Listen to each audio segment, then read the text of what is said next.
In a verse of a book, a scripture called the Quran, that I would suggest every human being take a chance to read. If you can't read it all, read a verse, read a chapter of it. I mean, why not? You watch TV, you got 100, and if you got cable, you got 700 something channels, including those adult channels. If you got a computer, you're surfing the web, but then go to Google or Giggle, whatever search engine you got, and just put in the word Quran, Quran. Yeah, Quran. Just put it in there. I dare you. I'm not telling you to put it in there because of religious purposes. Just put the word Quran in there and see how many hits that you get down there. See how many. And then just click one and just listen. Listen to the Quran. If it's in Arabic, you won't understand it, but just listen to it. And then ask for a translation, then read it. Well, in one of the chapters of the Quran, this is a book of 6,626 verses, 114 chapters, that was revealed to a man called Muhammad, the son of Abdullah, who himself claimed to be a prophet of God, like Jesus, like Moses, like Abraham, like David, like Solomon. He claimed to be a prophet. And we believe, as Muslims, that he was a prophet. We believe that this Quran was in fact revealed to him. This is what our belief is. You don't have to believe that, but we do.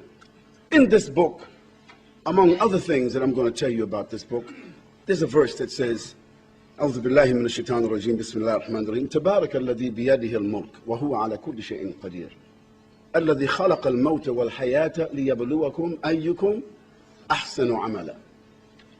Says, glory be to the one in whose hands, whose power there is all the dominion of the heavens and the earth that you and I cannot even imagine. It's established that there is a power, there is a mind, there is an intelligence, there is an authority, there is a sovereignty behind this, what we call the creation. وَهُوَ عَلَى كُلِّ شَيْءٍ قَدِيرٌ. And that power and that sovereignty has all absolute power.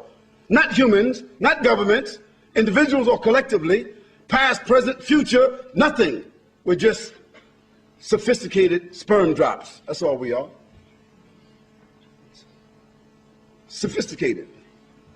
But that's where we started out. And in the end, dust to dust, ashes to ashes, that's all we'll be. وَهُوَ عَلَى كُلِّ شَيْءٍ قَدِيرٌ الَّذِي خَلَقَ الْمَوْتَ. It is that authority, that power, it is that mind, that intelligence that has created the heavens and the earth and everything in it, and created death for the humans before giving them life. Think about that. Death was conferred upon us before we were even given life. It was already there, inescapable. When you came into life, you carried with you the imprint on your DNA. You gotta die. That's a ticket that comes with the package. Life, death.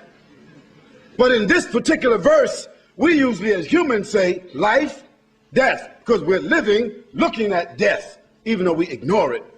But in this verse, it switches it because the one who has given the life says, death, we give you as a gift life.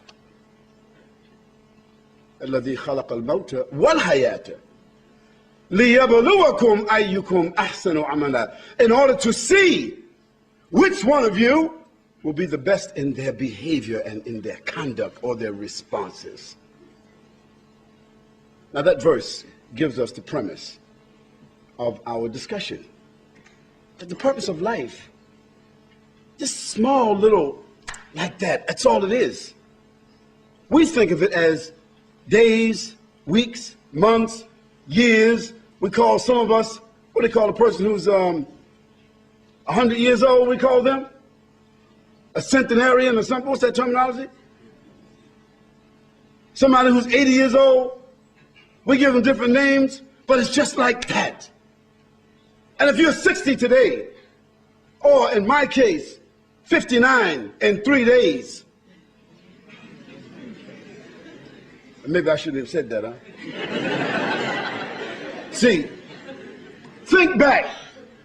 Think back when you were 15 years old, 12 years old, when you were just playing around in the schoolyard at home, doing this and that. You had no problems, and you're thinking about life and all the things you want to do and what you want to be and what you're going to achieve, and your brothers and your sisters and your mother and your father and your house, and no responsibilities, no rent, no bills, no nothing. Think about it. When was it? It was just yesterday. For me, it was just yesterday. Just like that. Where has the time went? What has happened? And now, today, everyone will agree. It seems like the sun rises and sets, and the day is just going like this. You can't even say, what happened? What's today? I said, today is Tuesday. So, Tuesday, brother, this is Thursday. I said, what happened? It's time. Because time is nothing but a capsule. Time is nothing but a drop of water on the windowsill, and the sun comes and it's gone. That's time. And that's what you and I have been given. We've been given time. And what you're going to do with this here time? No one, no group has come into being on their own. Is anybody here, whatever philosophy that you have, who can say that, well, I came into being on my own? No, you didn't come into being on your own. You didn't decide to come here. You didn't decide to even be here in this life. You were brought into life. You were conceived by your mother. And if some of you think that you were born by some type of immaculate conception, or even you came through some hallway or something, and even test tube babies, even those babies that are born when people are those mommy families, you know what I'm talking about. The daddy families who are buying the sperm off the internet and, you know, to have their own nuclear family. Still, they come into life not by their own determination. I say to you, that if we think about the heavens and the earth, let's think about it for a moment. Let's go macro, and then we go micro. Let's go macro for a moment. Let's go out. The earth is the third planet among, they said, 9 planets. I think they just discovered another planet. In our solar system, the earth is the third planet from the sun. And how many miles are we from the sun? Is it 93 million miles or something like that? And the earth is the only planet that has the ecosystems to sustain life. It's the only one. Because if we go to the left, Mercury, it's too hot. We go to the right, Mars, it's too cold. The earth has the only ecosystems that support what we call life. And if there is other human beings or other higher forms of life on some other planets, only Steven Spielberg knows about it.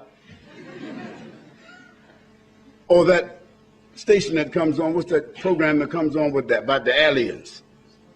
Just in case you don't know it, this is all fiction.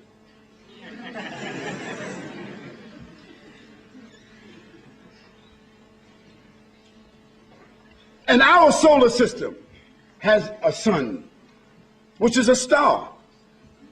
And our solar system is dependent upon the energy of that star. It's called the sun.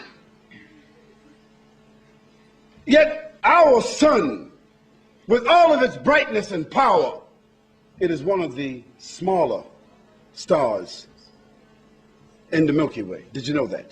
One of the smallest.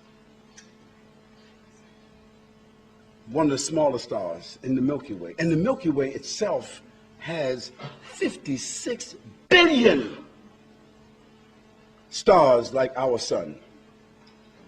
And the Milky Way, as a galaxy, is only one of the smaller galaxies in a nebula. Can you imagine this?